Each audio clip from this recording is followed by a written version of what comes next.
Guys, it's Melanie, and today I'm going to share with you my thoughts on the Urban Decay Naked Basics 2 palette. So, is it worth it? Should you splurge? Do you need it? We'll talk about it. But before we get into that, I do want to apologize for the little frizzle hair pieces that I have going on here. I don't know if I'm just getting a bunch of new growth or if I'm dealing with some hair breakage, but I'm sure you can see the little wispies kind of floating around up here. Sorry if that's distracting. I don't know how to really glue them down to my head. I've tried hairspraying them and it's not really working. So let's talk about this palette. By the way, at the end of this video, I will include a tutorial for the look that I'm wearing right now. So if you're curious, it was recorded a couple of days ago when I had a little bit of free time. So yeah, that'll be at the end of this video if you want to see how I got this. But I purchased this palette last week from Sephora. It is available on the Sephora website as well as at Ulta. And obviously on urbandecay.com, so you can order it directly from Urban Decay as well. As soon as I saw the swatches for this, I knew that I had to have it. The Naked Basics one was a little bit too warm toned for me, and so I never actually ended up picking that one up. When I saw this, I was like, this is exactly what I'm looking for. First, let's talk about the packaging. I like Urban Decay's packaging a lot. I feel like they do a great job with presenting their product in a beautiful manner. So the box that it comes with is just really nice. It's got these purple roses on the inside. It's just, I'm a sucker for packaging, so I think they did a really great job. You do see the actual shades on the front here as well as on the back, and it tells you the names of the shades on the back as well.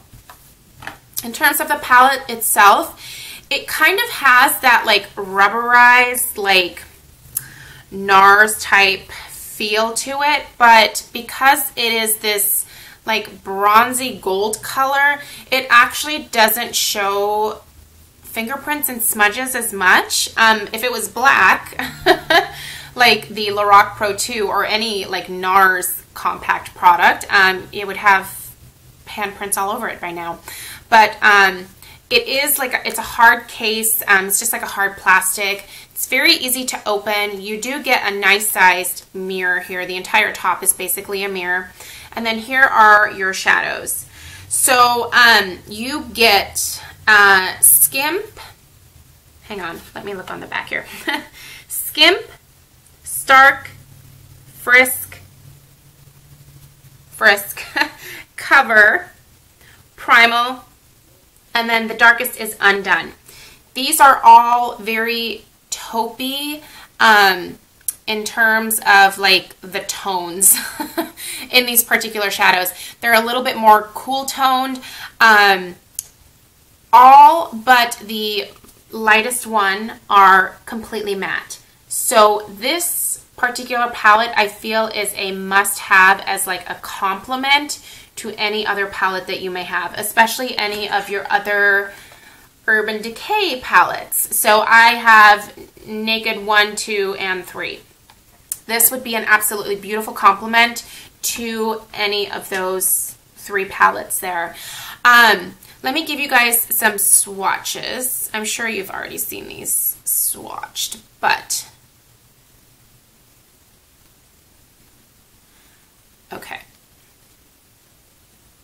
So that is the first 5 right there. So you can see that they are very pigmented. They are a little bit powdery. And let me show you the darkest one over here. Look how pigmented that Undone color is. It's beautiful. They are, like I said, a little bit powdery, but I'm okay with that. The quality of the shadows is phenomenal. They're very soft, very buttery. You are going to have a little bit of fallout. You're going to need to brush that away. Those of you that wear liquid foundation, I would probably recommend waiting to do your foundation after you do your eye look. If you wear a powder foundation like I do on most days, then you can just get away with using a fluffy brush to brush the excess away. not a big deal. That's what I choose to do.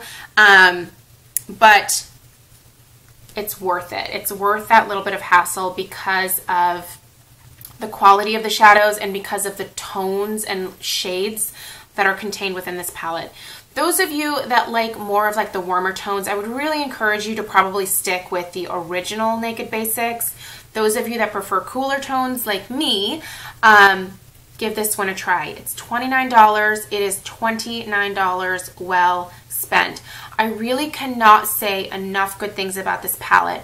I purchased this even though I have a pretty tight budget that I'm working with this year in terms of beauty products that I'm allowed to buy, but it was absolutely worth the splurge for these 6 eyeshadows. They are beautiful. I see myself reaching for this, if not on a daily basis, at least several times a week. I see myself taking this palette with me when I travel. I usually only go up to my parents, but a lot of times I will just take like one palette with me. So, you know, I can easily grab like the chocolate bar palette or any of the Naked palettes and then just toss this along with it. It's small, it's compact.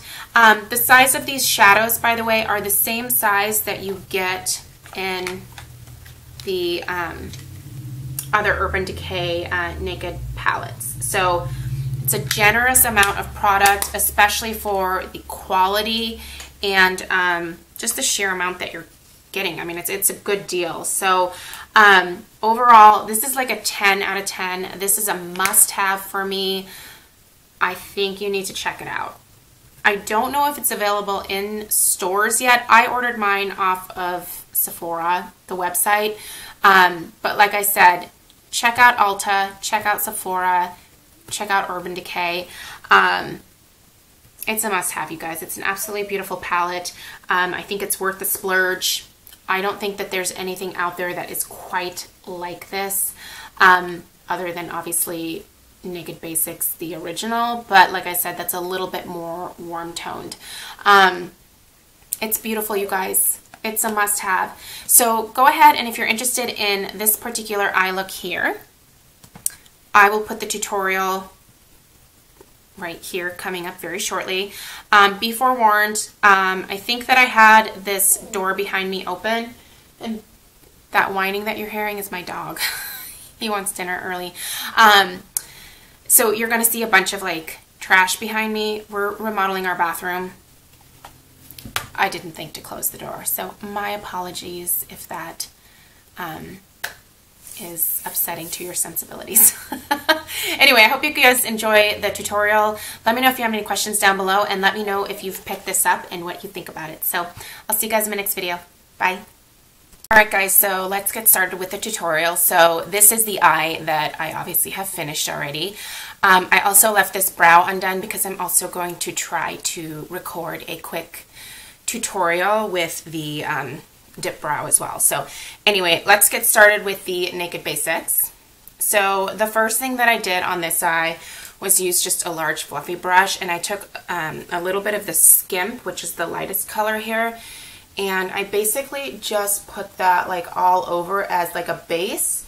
I also put down an eyeshadow primer, by the way. This is the Lorac Behind the Scenes Eye Primer. I really do like this. I think it's a great eye primer. Anyway, this helps to get your colors to blend a little bit better. And fair warning, I think I'm having like some allergy things going on. My eyes are watering. I'm sure a lot of you know what this is like, and it's so annoying when you're doing your makeup, but it's kind of messing up my foundation on the corner of my eyes here. So we'll just have to deal with it. So first thing I'm going to do is take the color Primal right here on a blending brush, and I'm going to put that into my crease. These shadows are a little bit powdery, but that's okay. It doesn't really bother me. So just be warned that, you know, if they come across as really powdery, I think that's just how they are. All that you have to do is either do your foundation last, or just take like a fluffy brush and just brush lightly under your eyes when you're done, and the powder goes away. So okay, so I am literally just putting that into my crease. grab just a tiny bit more. And on my, like the outer portion of my eye here, I always go up a little bit higher above the crease area because I like that slight like cat eye effect. So I usually work that up just a little bit higher out there and then more into the natural crease as I go in. Laying down that first color, the Skimp, helps to blend all of the other colors a little bit better. I always recommend doing that. Usually I use Wet n Wild Brulee for that. It's super inexpensive and it works great for that purpose. Okay, then I'm going to take a shader brush, and this is just a $1 one from e.l.f. And I'm going to go in the color, what did I use? Frisk. Sorry, no, Stark. So it's the next lightest color. You can really see how powdery these are. Actually got some of that dark on there. Okay, so I'm going to take that and put that onto my lid. Sorry, it's really hard for me to do this without getting in the way of the camera. I really don't have the best tutorial set up, so I'm just trying to give you guys an idea of like the colors that I use and where I place them. Obviously place them where you think they look best on you. These are really easy to blend. So I just get that almost to the outer portion. Oh, my eyes, crazy watering. Okay, stop. Sorry. Of course this would happen like when I want to record a tutorial. Okay. It's reality, folks. Okay, then I'm going to go in the color Primal, which is this color right here. That's what I used to put in the crease first. So I'm going to take a little bit of Primal again, and then also a little bit of Undone. So I'm going to kind of mix the two together and tap off that excess. And then I'm just going to put that right in the outer portion of my crease. So I'm not going to work this color all the way in, about probably maybe like a third of the way in. And again, just bring that up a teeny bit higher. And also a little bit down onto the lid. But just the very outer portion of the lid. These colors are so beautiful. I love this palette. I think it's a must-have. It's not terribly expensive. It's $29. And I mean, you get a good amount of eyeshadow for that. So I think it's definitely worth it. I can tell that I'll be using this a lot. Okay, now that I have that on there, I'm going to take a pencil brush. And I'm going to go in the color Primal, which is the color that I first put in my crease. And I'm going to put that along my lower lash line where it will mix with my tears. Okay, just get that down there. I concentrate the majority of the color on the outer portion of the eye and just kind of feather it in lightly towards the inner portion.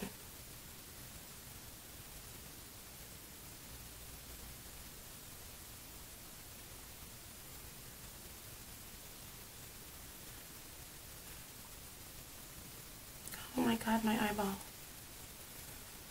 My hair is still really wet. I wanted it just to stay out of the way, so I'm literally doing this like right after I got out of the shower.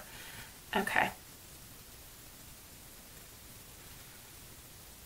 So once I have that all done, this is really powdery, what I'm going to do is take a little bit of Frisk and Stark together on a clean, well, mostly clean blending brush. This is actually a tapered blending brush.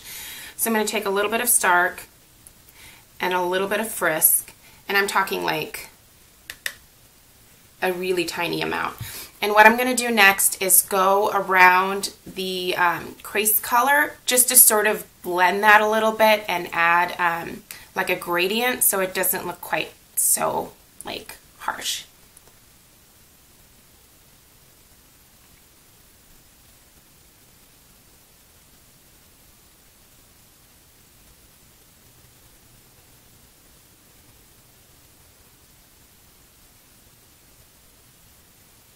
also take it underneath just to blend that lower lash line color a little bit.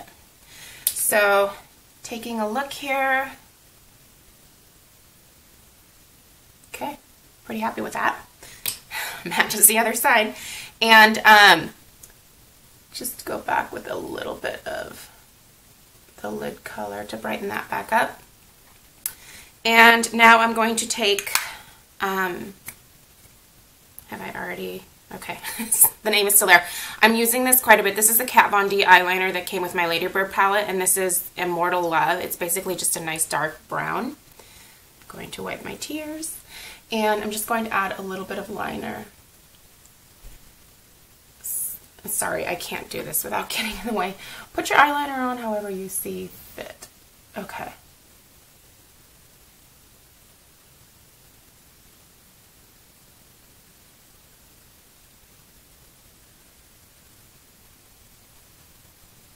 Doesn't have to be perfect because I'm actually going to go in with the darkest color in the palette to sort of blend this a little bit and make it the like taupey tone that the rest of the shadows are, because this is definitely a very warm brown.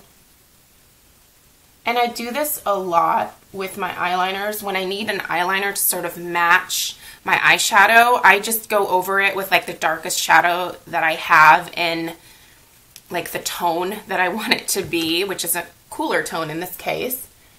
And that adjusts the color enough to where it looks like it was meant to be.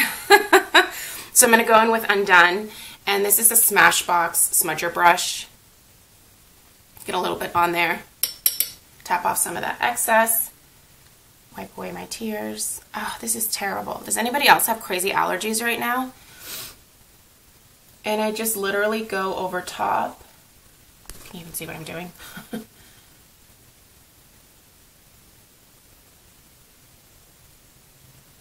And I just change the tone of the brown to like a cooler brown so that it works with the eyeshadow.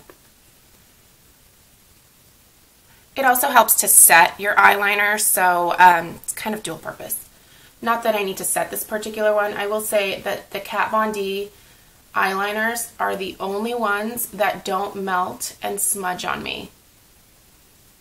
The Urban Decay, I think they may have changed the formula. They used to last really well on me. They just don't anymore. Or like my body heat has just increased and it just melts them off. I don't know what it is, but it's not good. Okay.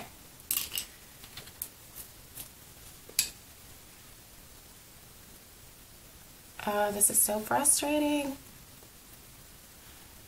All right. So there you have it. I'm going to go ahead and put on mascara and then come back and show you guys the finished product.